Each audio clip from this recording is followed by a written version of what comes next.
안녕하세요. 신경내과의 신창범 박사입니다. 요즘 많이들 힘드시죠? 집에 방콕하시느라고. 어제 제 친구한테서 이런 문자가 왔어요. 카카오톡으로. 그래서 한번 재미나기도 해서 한번 읽어드리고 싶습니다. 1. 홍수가 왔을 때 노아와 가족들은 어디에 있었나요? 집에. 2. 새 천사가 아브라함을 방문하였을 때 그는 어디에 있었나요? 집에. 3. 두 천사가 소돔과 고모라에 왔을 때 롯은 어디에 있었나요? 집에. 4. 천사가 이집트에 있는 마다들을 죽였을 때 이스라엘 백성들은 어디에 있었나요? 집에. 5.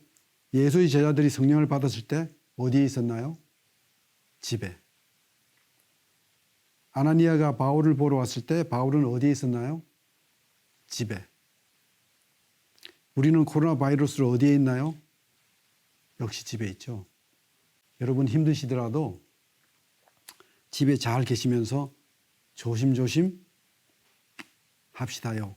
이게 제 텍스트, 카카오로 온 텍스트 메시지였습니다. 이 친구는 물론 기독교인이 아닙니다. 그렇지만 재밌다고 보내온 거죠. 코로나 바이러스에 관해서 한 가지 새로운 게 있길래 전해드립니다. 냄새를 맡기가 힘드시거나 미각이 떨어져서 맛을 보기가 힘들 때 그때도 코로나 바이러스의 초기 증상이 있다고 하니 혹시 그런 분들이 계시면 그런 변화가 있을 때 코로나 바이러스에 감염이 되어 있지 않나 하고 의심을 해보시기 바랍니다. 오늘은 무릎 통증, 특히 관절염, 퇴행성 관절염을 중심으로 해서 말씀을 드리고자 합니다. 클리닉에 무릎 통증으로 오시는 환자분들이 꽤 많습니다. 그러면 이제 의사로서 도대체 문제가 어디에 있는지 그리고 어떤 문제가 있는지 이야기를 하면서 또 테스트를 하면서 손으로 이렇게 만져보기도 하면서 검사를 합니다. 첫 번째는 통증이 어디에서 있나? 무릎의 위쪽에 있는지 아래쪽에 있는지 안쪽인지 바깥쪽인지.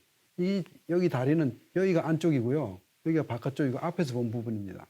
그리고 상하, 좌우 또는 앞 또는 무릎 뒤 오금인 경우에도 있고 해서 어디에 통증이 있느냐를 먼저 알아내고 그게 어떠한 통증인지 거기가 부기가 있는지 아니면은 부기가 없고 열만 있는지 부기하고 열이 같이 있는지 둘 다 없는지 그런 것들을 체크를 해봅니다. 그리고 남자분인 경우에 또는 여자분인 경우에 또 나이가 많은 경우에 나이가 적은 경우에 그 다음에 스포츠를 하다가 인저리가 됐을 때는 어떤 스포츠를 하다가 인저리가 됐는지 그리고 어떤 동작으로 통증이 나타나게 됐는지 그 다음에 어떤 소리가 나는지 무릎을 움직였을 때 어떤 소리가 나는지 그런 것들을 종합적으로 판별해서 대부분 70% 정도는 어디에 문제가 있다라는 것을 알게 됩니다. 그러면 거기에 맞춰서 경우에 따라서는 이미징 스터디, 엑스레이나 초음파나 이런 것들 하지 않고도 바로 치료를 하기도 합니다. 그렇지만 애매했을 경우에는 초음파 검사를 한다든지 엑스레이를 찍는다든지 또는 MRI 또는 관절 내시경을 통해서 그 안을 보게 하는 그런 테스트도 해서 정확한 진단을 하고자 보통 하죠. 그리고 그에 맞춰서 치료 방법도 달리 하는 것이 지금 현재의 무릎 통증에 관한 접근 방법입니다. 여기 보시면은 통증이 많이 나타나는 부분 중에 여러 군데가 있습니다. 이 안에 그 슬개골, 그 다음에 여기 관절연골, 슬개골하고 또 관절 연골 사이에도 또 슬개골 연골도 있고요, 관절 연골도 있고, 그 다음에 이렇게 반원처럼 생겼다고 해서 반월상 연골이라고 하고요. 이게 외측에도 있고 내측에도 있습니다. 그리고 십자인대도 있고요. 이런 여러 가지 그 해부학적인 장소 중에서 어디에 문제가 있는지 경우에 따라서는 앞뒤로 움직일 때 문제가 있는 경우에는 이건 십자인대에 문제가 있다든지 아니면 스키를 타다가 옆으로 이런 로테이셔널 포스가 문제가 돼서 인 경우에는 반올형 연골에 문제가 있다든지 이렇게 파악을 하게 됩니다. 그리고 성장기에 젊은 친구들이 오는 경우에는 여기 밑에 주로 아래에서 문제가 되는 성장판에 문제가 있어서 문제가 생기기도 하고요. 또 뒤에서 무릎 뒤에 오금이 아픈 경우에는 거기에 어떤 그 물혹이 생겼는지 시스트가 생겼는지를 체크해 보기도 합니다. 그렇게 해서 진단을 하고 그게 애매한 경우에 여기서 보면 이제 연골은 관절 연골이 범위가 넓죠. 관절 연골은 닿을 때 여기에 그 압력을 가할 때 프레셔를 적게 주기 위해서 있는데 거기에 많은 경우에 문제가 생기고 특히 관절염인 경우에는 퇴행성 관절염이 있는 경우에는 관절 연골이라든지 반월 연골에 많은 문제가 생깁니다. 이거는 반월 연골은 이렇게 틀을 위에서 관절 연골은 프레셔가 있을 때 문제가 더 많이 되고요. 반월상 연골은 이렇게 트위스트하는 로테이셔널 포스가 있을 때 더 문제가 되기도 합니다. 경우에 따라서는 이 안쪽에 이렇게 조금씩 상처가 나기도 하고요. 그 다음에 바깥쪽으로 이렇게 찢어지기도 합니다. 반월 연골은. 그 다음에 애매한 경우에 엑스레이를 찍는다고 그랬죠. 엑스레이를 찍어서 이 단계가 어떤 단계인지를 파악을 하긴 합니다. 우선 정상적인 경우에 남자는 한 6mm, 여자는 5mm의 사이가 간격이 되게 돼 있는 이게 정상적인 케이스입니다. 근데 1단계에서 5단계까지 점점 좁아지고 더 좁아지고 여기서부터는 닿기 시작하고 그 다음에 닿는 면적이 더 넓어서 bony wear 그러니까 뼈에 손상이 가는 거죠. 아주 작은 미세 한 부분이지만 손상이 가고 그다음에 마지막 단계에서는 여기 아주 완전히 붙어버립니다. 이건 45도 각도로 굽혀서 무릎을 위에서 본 건데요. 정상적인 경우에는 이렇게 좋은 간격이 보입니다. 그렇지만 연골 연화증인 경우에는 한쪽 부분에 간격이 더 넓어지고 다른 쪽 부분은 정상이기 때문에 한쪽으로 더 치우치게 돼서 무릎을 움직일 때 소리가 뚜둑뚜둑 나는 경우가 있는 경우에는 대부분 연골 연화증 세라고 보시면 됩니다. 그러면 그 무릎 통증은 사실은 그 퇴행성인 경우에 무릎은 그럼 도대체 왜 일어나는가라고 하는 그 부분에 대해서 현대의학에서는 그 설명을 사실은 잘 못하고 있습니다. 아주 가까운 직접적인 관계에서는 설명을 잘하고 해부학적인 부분에서 설명을 잘합니다. 그리고 그에 따른 치료 방법에서도 아주 좋은 치료 방법들이 많죠. 예를 들면 치료 방법은 비수술적인 치료 방법과 수술적인 치료 방법이 있는데 소위 말하는 그 사람들이 뼈 주사라고 하는 염증이 심한 경우에는 간혹 뼈 주사를 맞고 다시 말하면 그 스테로이드 주사입니다. 주사를 맞으면 염증이 심한 경우에는 큰 도움이 되기도 합니다. 그리고 또 연골 주사라고 해서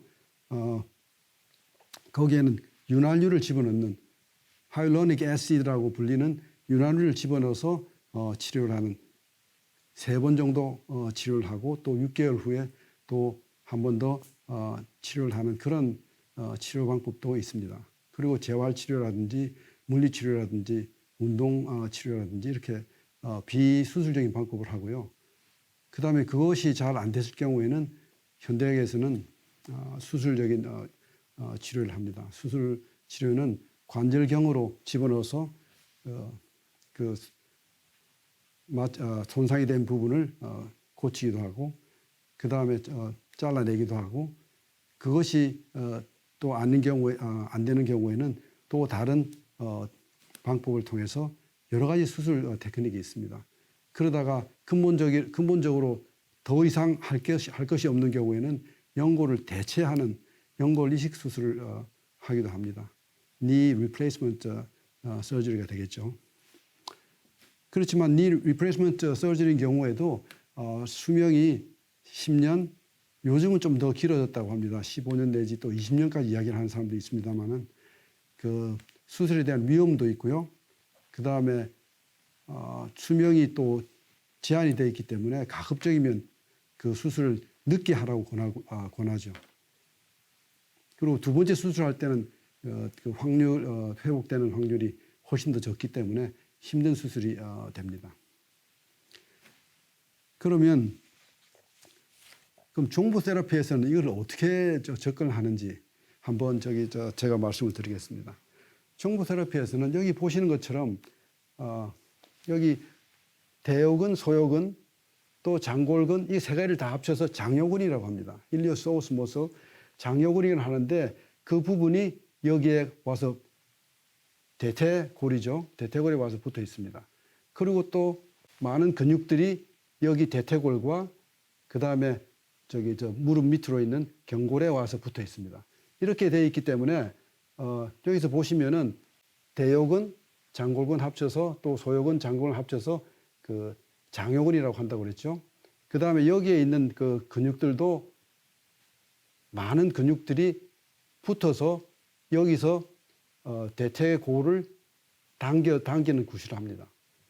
그러니까 무릎에 사실은 무릎에 통증이 있다는 것은 많은 이런 근육에서의 긴장 상태가 되어 있기 때문에 문제가 생기는 겁니다. 그러니까 이런 근육들이 긴장이 다 풀리지 않는 상태에서는 무릎에서는 통증이 안 풀린다고 보는 거죠. 그리고 여기서 또 다른 안쪽에 있는 머슬, 치골근이라든지 그다음에 이상근이라든지 이런 것들이 다 대퇴골하고 연결이 되어 있고 그것이 바로 또 골반과 연결이 되어 있기 때문에 무릎에 통증이 있는 경우에는 그것이 골반에 영향을 미치고 골반에 영향을 미치는 경우에는 골반 또는 고관절에 영향을 미치고 그것이 골반에서 그다음에 여기에 세이크롬이라고 하는 요 부분 있죠. 세이크롬에 영향을 미치고 그다음에 여기에 요추에 영향을 미칩니다. 그러니까 이게 지그재그로 서로 영향을 미치는 거죠. 그다음에 또 재미난 것은 그 신경이 여기서 보면 세피너스 너브라고 되어 있는데 신경이 이게 지금 무릎 안쪽입니다. 안쪽으로 와서 앞쪽으로 이렇게 지나가면서 또 안쪽으로 이렇게 들어가는데 안쪽 무릎 관절 속으로 들어가는 게 바로 이 세피너스 근육의 그 브랜치가 이렇게 들어가게 됩니다. 그래서 그 치료점을 잡을 때도 통증이 사실은 많이 오는 부분이 여기 부분이 가장 많이 오고요. 그 다음에 두 번째로 많이 오는 데는 이 윗부분이나 그다음에 안쪽 부분이 옵니다. 안쪽 부분이나 이 뒤쪽이죠. 그렇기 때문에 치료가 가장 효과적으로 연결될 수 있는 지점은 사실은 요 위쪽이라고 볼 수가 있습니다. 근데 그 종부 테라피에서는 이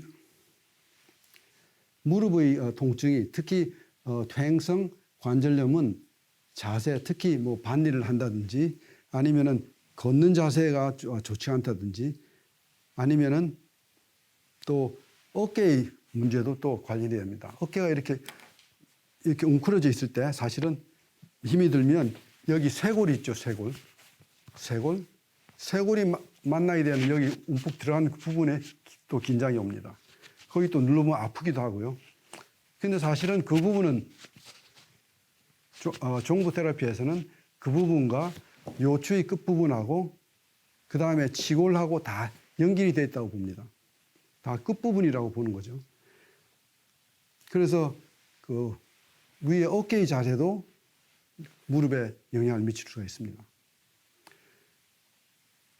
그 다음에 내장과의 관계에서 볼 때 대부분은 위장에 문제가 있다는 거하고 그다음에 무릎에 문제가 있다는 것을 전혀 연결을 시키지 않고 있었습니다. 그렇지만 종부 세라피에서는 위장이 좋지 않을 때 그것이 또한 가슴이나 심장이나 또는 흉선이나 이런 데 영향을 미치기 때문에 그 자세로 말미암아 또 다른 부분에 특히 골반에 영향을 미치게 되고 또 골반에 영향을 미치게 되면 그것이 무릎과 또 관계가 되어 있습니다. 그래서 종부 테라피에서는 관련된 부분을 다 고치지 않고서는 근본적인 치료가 되지 않는다라고 보는 거죠. 그렇지만 갑자기 요통이 있거나 또는 특히 무릎에 통증이 있는 경우에 그 통증을 제거하는 것은 굉장히 간단합니다. 그리고 쉽고 계속적으로 반복적으로 일어나는 일입니다. 그럼 오늘은 그 무릎의 통증에 있어서 어떤 지점을 누르시면 급한 응급 치료는 될 수 있는지를 말씀을 드리겠습니다. 우선 그 무릎의 통증을 다스리기 위해서는 장요근하고 연결이 되어 있는 장요근은 L1 to L3 그러니까 요추 1번과 요추 3번의 신경과 연결이 되어 있습니다. 그래서 그 부분에 해당되는 부분을 치료를 해야 되고 또 장요근이 있는 부분은 바로 이 부분에 해당됩니다. 장요근이 있는 부분은 이 부분에 해당되는데요. 예를 들면 오른쪽 무릎이 아프다. 그러면 오른쪽 무릎은 여기서 보면 이게 오른쪽 손이죠. 오른쪽 손의 여기 부분에서 여기까지가 장요근과 연결되어 있는 부분입니다. 그래서 그 근처를 눌러서 아픈 곳을 찾아서 누르시면 됩니다. 그러니까 이쪽은 오른쪽이니까 오른쪽 무릎 있는 경우에 오른쪽의 팔에서 장요근이 있는 부분에 해당되는 여기 부분, 그러니까 요골 동맥이 있는 그 부분을 찾아서 누르실 때는 바깥으로, 아래로, 바깥 아래로 이렇게 누르시게 됩니다. 그러면 더 아픈 부분을 찾을 수가 있고 또 효과가 있습니다. 그리고 장요근을 다스린 다음에 그다음에 두 번째로는 장요근의 신경이 있는 바로 L1, L3 그러니까 요추 1번과 3번에 해당되는 부분을 누르시면 됩니다. 오른쪽 무릎이기 때문에 이번에는 왼쪽 팔이 되는 거죠. 오른쪽 무릎인 경우에는 왼쪽 팔등 그러니까 이쪽이 되겠죠. 왼쪽 팔등의 여기 부분 여기가 요추에 해당되는 부분입니다. 그 중에서 L1 to L3 요추 1번에서 3번에 해당되는 부분 근처를 눌러보시면 굉장히 아픈 곳이 있습니다. 그곳을 바깥쪽으로 위의 방향으로 이렇게 누르시면 되겠습니다. 손에서는 골반에 해당되는 부분, 특히 이 부분입니다. 이 부분에서 여기 하나, 둘, 셋, 이 부분을 찾아서 누르시거나 침을 놓거나 동그라미를 치거나 하면 골반을 잡는 데 도움이 됩니다. 그런데 이 부분은 골반인 경우에 마찬가지로 이건 왼손이 되겠습니다. 오른 무릎인 경우에 왼손의 골반에 해당되는 부분을 누르시면 됩니다. 그리고 또 한 가지 마찬가지로 오른쪽 무릎인 경우에 왼손의 두 번째 마디 첫 번째 마디가 엄지의 첫 번째 마디, 두 번째 마디가 있죠. 두 번째 마디 안쪽 여기를 누르시면 굉장히 아픈 곳을 찾을 수가 있습니다. 거기를 누르시면 지금까지 말씀드린 네 군데 정도를 누르시면 즉각적으로 무릎 통증이 없어지게 됩니다. 그거는 응급한 경우에 쓰실 수 있는 방법이고요. 근본적인 치료를 위해서는 각각 개개인마다 위에 문제가 있다든지 아니면 간에 문제가 있다든지 또는 심장에 문제가 있다든지 신장에 문제가 있다든지 그런 문제를 같이 동시에 치료를 하지 않고서는 근본적인 치료가 되지 않습니다. 오늘의 강의를 요약하면 다음과 같습니다. 제가 한번 제 몸에다가 한번 그려보겠습니다. 오른쪽 무릎에 통증이 있는 경우에 오른쪽 팔뚝 요골에 해당되는 부분 여기 또는 여기 또는 여기를 찾아서 아픈 부분을 찾으셔가지고 그것을 바깥쪽으로 엄지손가락 쪽으로 이렇게 누릅니다. 아픈 곳을 찾아서 바깥쪽으로 엄지손가락 쪽으로 누르면 아픈 데서 찾아서 누르시면 됩니다. 그리고 왼손으로 가셔가지고 왼손에서 신경이 가는 그러니까 무릎에 신경이 가고 또 장요근에 신경이 가는 부분이 사실은 L1에서 L4 정도가 되겠습니다. 그러면은 거기에 해당되는 부분은 보통 이 부분인데요. 두 뼈의 사이에 그리시면 됩니다. 보통 두 점 또는 세 지점이 되는데요. 이 경우에는 바깥으로 또는 위쪽으로 이렇게 눌러주시면 아픈 곳을 더 잘 찾을 수가 있습니다. 그리고 효과가 있습니다. 그리고 나머지 부분은 마찬가지로 오른쪽이 무릎인 경우에 왼쪽의 두 번째 엄지 두 번째 마디의 안쪽 여기가 바로 무릎에 해당되는 종부 테라피에서 무릎에 해당되는 지점입니다. 그리고 똑같은 왼손의 대퇴골에 해당되는 부분인 여기를 동그라미 이렇게 세 개를 치시거나 누르시거나 침을 놓거나 하시면은 즉각적으로 무릎 통증이 사라집니다. 물론 이것은 임시 방편입니다. 왼쪽 무릎이 아프신 경우에는 정확하게 반대가 되겠죠. 그러니 오른쪽과 왼쪽을 반드시 구분하셔서 시행을 하시기 바랍니다. 그리고 이 방법은 즉각적으로 효과가 있습니다만은 임시 방편입니다. 근본적인 치료를 위해서는 장부, 밸런스가 맞지 않는 장부를 알아내고 그것을 치료하는 것이 중요합니다. 그것이 위가 될 수도 있고 간장이 될 수도 있고 또는 신장이 될 수도 있고 심장이 될 수도 있습니다. 아무쪼록 퇴행성 관절염으로 고생하시는 분들께서는 종부 테라피의 방법을 쓰셔서 가급적으로 수술을 하지 않고 치료를 할 수 있는 그런 길이 더욱 많이 열렸으면 좋겠습니다. 감사합니다.